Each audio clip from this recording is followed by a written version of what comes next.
Right then. Strap in, my gang of beer lovers. No, I didn't say strap on. Today, we're going on a whirlwind journey through everything that makes craft beer fucking glorious, infuriating, experimental, expensive, and downright insane. From the brilliance of a 20-pound barrel-aged stout to the horrors of vaginal yeast beers.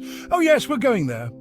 And yes, Brewdog will absolutely be taking a kicking. Fuck it, so will Carling, and my loyal followers know it. This is the HopperCast, the show for beer nerds, hopheads, stout freaks, and the occasional Carling drinker who took a wrong turn and is now crying in a corner. If you're new here, make sure to follow, subscribe, and find me on YouTube at the Hopper Reviews. It's growing faster than yeast in a sweaty sock. What's coming up in this episode? I'll be shouting about breweries I actually love, like Otherworld and Dog's Window, ripping into vague beer labels and brewers who hide the hops. Sharing the worst beer I've had all year, spoiler, it puckered more than my lips. Celebrating the weird beers that actually work, exploring the horrors of vaginal yeast and other Frankenstein brews, tearing down banned collab beers that missed the mark, justifying why I paid 15 quid for a stout and why I'd do it again, kicking Brewdog while they're down, explaining what makes the Hopper Reviews different, and dreaming up the perfect collab beer, Hopper out for the count. Segment 1, the beers I actually love. Let's start positive. I fucking love beer. Not all beer, I'm not a psychopath. But real beer, bold, juicy, unapologetic craft beer, leading the charge for me, Otherworld Brewing in Scotland. Honestly, they're not just making beer, they're brewing black magic. Barrel-aged imperial stouts that are like getting punched in the tongue by a demonic whiskey fairy. Lucifer is still my all-time favourite. I first tried it in winter, sat down, and just let the alcohol coat my pipes. It wasn't just a beer, it was a fucking journey. Warm, rich, and full of complexity. It was interesting, exciting. I've reviewed it on the channel, so if you haven't seen that one, go and give it a watch. Beelzebub was something else entirely. Still a journey, but one that came armed with 4 different types of chili. The burn wasn't just from the alcohol, it warmed your throat, your chest, your soul, and didn't hide the booze one bit. And thank fuck for that. Then there's Dog's Window Brewery in Bridgend, South Wales. Lee, the man behind it, brews everything himself in his garage. He sources the ingredients, plans every detail, and personally sees every beer through from brew to can. Christ, he even handmade the majority of the brewing equipment. His beers are more than drinks, they're stories. Each can tells a tale, and honestly, every one of them deserves a special edition case and a slot on the South Bank show. Showing my age there, and if you remember that show, so are you. Fucking pensioner. If Tiny Rebel are the big brand rebels, Lee's the genuine underground resistance, and brewing circles should take bloody notes. Segment 2. What pisses me off? Label liars and hop hiders. Here's what boils my hops.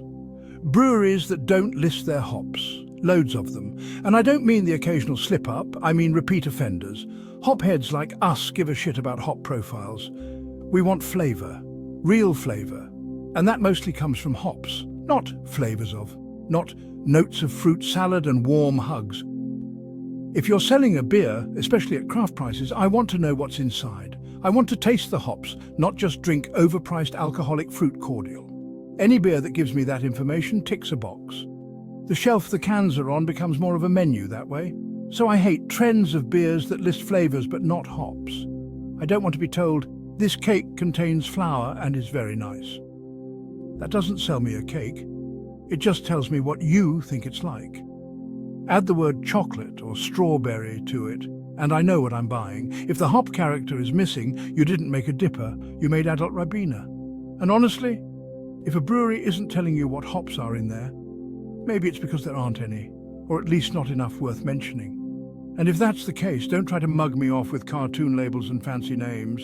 You brew beer, be proud of it. Tell us what the fuck you used.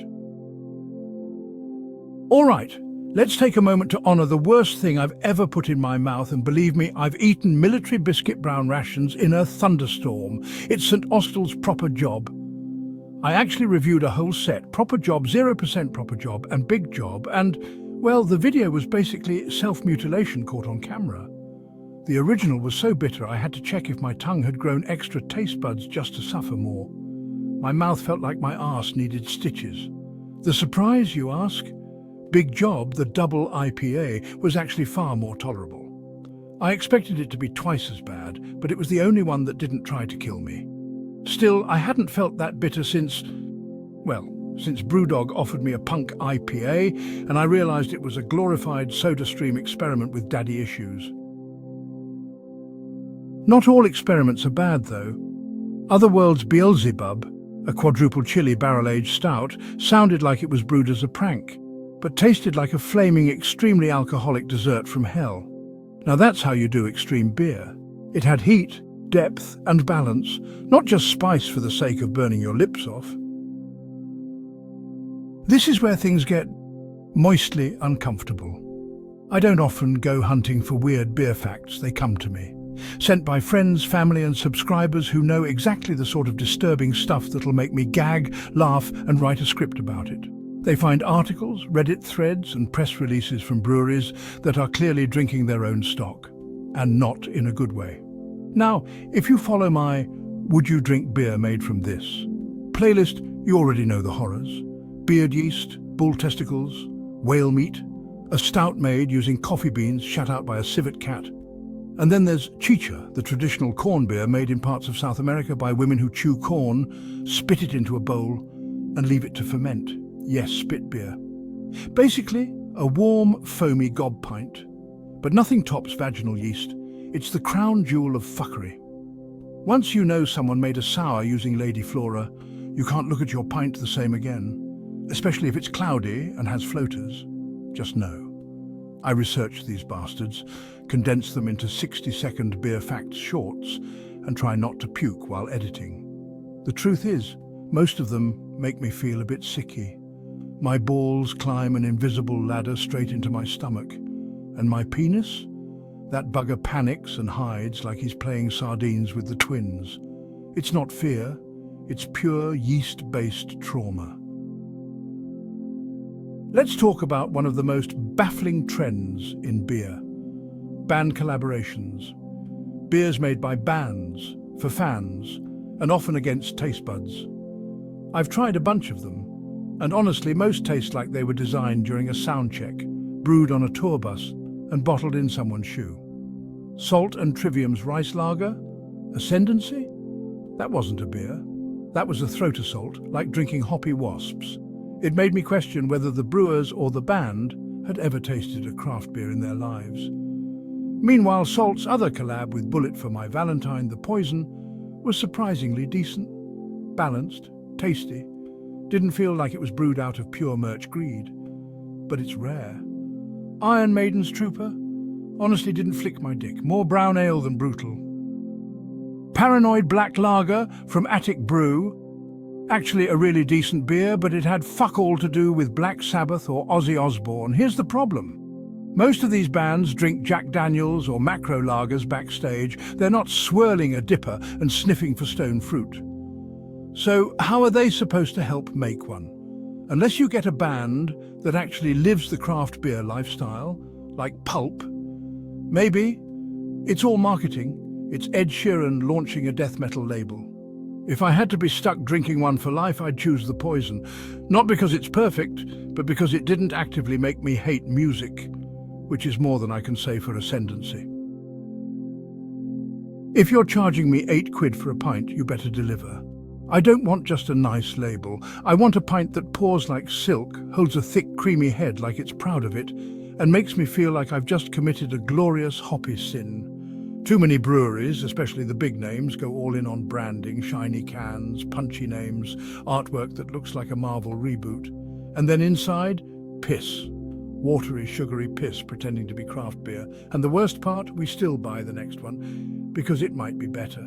It's gambling. It's beer slot machines. Even I fall into that trap, and I should know better. Now, let's talk hop oils. Yeah, they can deliver flavor, but 90% of the time they're used as a cheap shortcut. The result?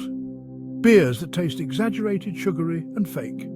You end up with something closer to hop-flavored Ribena than a proper hazy IPA. It's the kind of thing that gives Simon Martin, the don of beer YouTubers, a hangover from hell.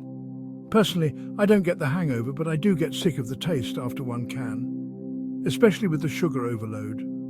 My blood sugar levels spike like Elon Musk's ego. Here's the truth. If you've got time to design a can that stands out on a shelf, you've got time to brew a beer worth drinking. Make it taste how it looks. If it pours dull, drinks thin, and tastes like hop-scented bubble bath, I want a refund. And a cuddle, possibly in that order. Let's talk about the fallen titan, the beer brand that went from punk pioneers to corporate cosplay. Brewdog used to be the face of the rebellion. They flipped off the establishment, brewed beers with bollocks, and made us all believe that taste mattered more than tradition. Punk IPA was a fucking revelation at one point. Now, it's a shadow of its former self. Punk IPA tastes like it's been rinsed through the office soda stream. Half the range is brewed for supermarkets, and the other half feels like it was designed by a marketing intern with a hangover and a Canva account. I don't hate them because they're successful. I hate that they used to lead and now they follow. They used to set trends, now they chase hashtags. And let's not forget the scandals, the PR disasters, the lawsuits, the unpaid staff. Brewdog went from being the poster boy for craft beer to the pissed-up uncle at the BBQ telling you they invented the word lager. Down in South Wales, we've got Tiny Rebel trying to be the next Brewdog and making the same mistakes. Loud branding, sweet beers, hype over hops. I've disliked 90% of their beers and I'm local. That tells you everything. Their beers are like the beer equivalent of a vape shop, colourful, sweet and a bit embarrassing after your second one. Meanwhile, Dog's Window Brewery is in a garage making better beers with no budget and no bullshit. If Brewdog still had half that soul, we wouldn't be having this conversation. Let's be honest, you're not here for a lecture about mouthfeel, you're here for chaos, honesty, and the kind of swearing David Attenborough never got to do. That's what makes the Hopper reviews different. People tell me all the time it's refreshing. I don't sugarcoat shit. I don't pretend every beer is nice just to stay mates with the brewer. I don't throw stones at crows or any other wildlife. And I don't care if someone's feelings get hurt when I say their DIPA tastes like a rancid bin bag covered in rat piss. I respond to every comment, take the piss when needed, and I try to keep the tone more like a pub rant with a mate than some sniffy glass-wiggling TED Talk. And no, you don't need to see my face to trust my opinion. I'm not a cam girl, I'm a bloke with a beer and a voice filter. Maybe when I finally hit monetization, I'll reveal my face in some members-only content, just to disappoint everyone at once. Do you want to look at beer or have a wank over the person reviewing it? Until then, you'll keep getting exactly what you've come to expect. Comedy, chaos, and me saying words like Satan's spunk in a David Attenborough voice. So what's next for me and for this beautiful nonsense of a channel? More beers, more brutality, more unapologetically honest reviews. I'm not stopping until every hop oil imposter has been exposed and every proper job fan has been gently re-educated with a barrel-aged slap to the face. And here's the dream. If any breweries are brave enough to join forces, I want to make a collab beer. Something strong, stupid and spectacular. Imagine it, Hopper out for the count. A 20 quid, 20% barrel-aged double imperial stout, black as sin, hotter than Beelzebub. A sip that feels like a headbutt from Satan's butler. Get in touch, Otherworld. You know you want to. Well, you might not, but I fucking want you to. Thanks for listening wherever you are. Spotify, Apple, Amazon, YouTube, or just lurking in the fridge. Hand down your pockets fiddling with your spuds. If you haven't yet, come find me on YouTube at the Hopper Reviews. Watch, laugh, insult me in the comments. I'll still reply. I'll fight fire with fire. Now tell me, what's the weirdest beer you've tried? What band deserves an actual good beer collab? Should I ever review Proper Job again, or just set it on fire? Hopper out!